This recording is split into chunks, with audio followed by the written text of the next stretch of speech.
Hi mga ka-Bible, Saturday today at meron akong Bible verse na gustong i-share sa inyo. Ngayong araw from the book of Marcus chapter 3 verse 1 hanggang 6. So ito po yung mabasa natin. Pinagaling ang lalaking paralisado ang isang kamay. Muling pumasok si Jesus sa sinagoga. Naratnan niya roon ang isang lalaking paralisado ang isang kamay.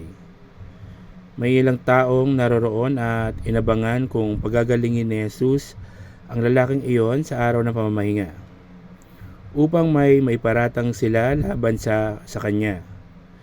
Tinawag ni Jesus ang lalaking paralisado ang kamay, "Halika rito."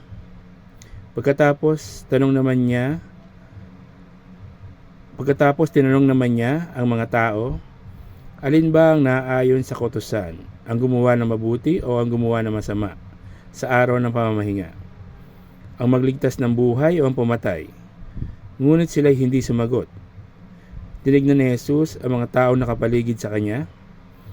Galit at lungkot ang nararamdaman niya dahil sa katigasan ng kanilang mga puso. Pagkatapos sinabi niya sa may sakit, "Iunat mo ang iyong kamay." Iniunat naman ng lalaki ang kanyang kamay at ito'y gumaling. Umalis sa mga Pariseo at agad nakipagsabwatan sa mga tagasunod ni Herodes upang maipapatay si Jesus. So yun po yung mensahe sa atin ngayong araw ng Marcus chapter 3 verse 1 hanggang 6. Hopefully is sana is nagustuhan nyo po yung Bible verse na shinare ko sa inyo ngayong araw, at kung nagustuhan nyo, please follow, like, and share the videos. At subscribe din kayo sa aking YouTube channel. So magsisi at talikuran ang ating mga kasalanan para sa magsisi at talikuran ang ating mga kasalanan dahil ang second coming ng ating Panginoong Jesucristo ay malapit na pong dumating.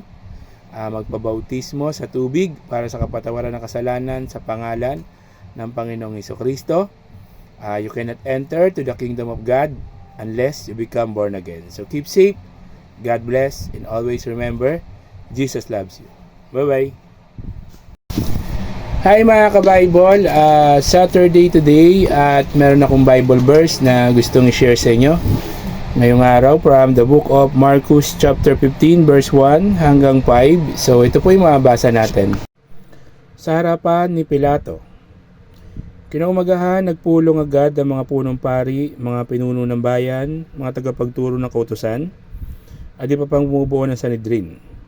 Ipinagapos nila si Jesus at dinala kay Pilato. "Ikaw ba ang hari ng mga Hudyo?" tanong sa kanya ni Pilato. "Ikaw na ang may sabi," tugon naman ni Jesus. Nagharap ng maraming paratang mga punong pari laban kay Jesus. Kaya't siya'y muling tinanong ni Pilato, "Wala ka bang isasagot? Narinig mo ang dami ng kanilang paratang laban sa iyo." Ngunit hindi pa rin sumagot si Jesus, kaya't nagtaka si Pilato. So yun po yung mensahe sa atin ngayong araw ng Marcus chapter 15 verse 1 hanggang 5. So keep safe, God bless, always remember, Jesus loves you. Bye-bye.